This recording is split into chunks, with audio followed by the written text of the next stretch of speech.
अस्सलाम वालेकुम। तो आज हम बना रहे हैं मटन अरबिक रोस्ट। बहुत ही मज़ेदार ये रेसिपी बनती है। तो जो हमारे चैनल पर नए हैं वो हमारे चैनल को सब्सक्राइब करें, बेल आइकन को दबाएं, लाइक करें। सबसे पहले लिया है ऑयल के अंदर शामिल करेंगे 1 टीस्पून अदरक लहसुन का पेस्ट और गोश्त को हमने गला लिया था प्रेशर कुकर के अंदर। तो गोश्त को अच्छी तरह भून लेंगे। मटन का आप कोई भी हिस्सा ले सकते हैं, रान ले सकते हैं, पुट ले सकते हैं या चेस्ट ले सकते हैं।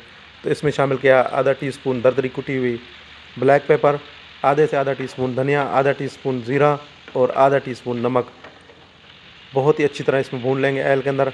इसमें शामिल करेंगे थोड़ी सी चीनी, हल्का सा मज़ीद और भून लेंगे। इसमें शामिल करेंगे शिमला मिर्च और प्याज लच्छेदार कटी हुई, शिमला मिर्च बारीक फिंगर कटी हुई और सब्ज़ मिर्च साबित और अदरक गार्निश के लिए। तो हल्का सा सिरका इसमें टच करेंगे। अगर सिरका अवेलेबल नहीं हो तो आप नींबू भी टच कर सकते हैं इसके अंदर। तो हाई फ्लेम पर भून लेंगे इसे। नींबू के स्लाइसेस भी इसके अंदर शामिल कर देंगे।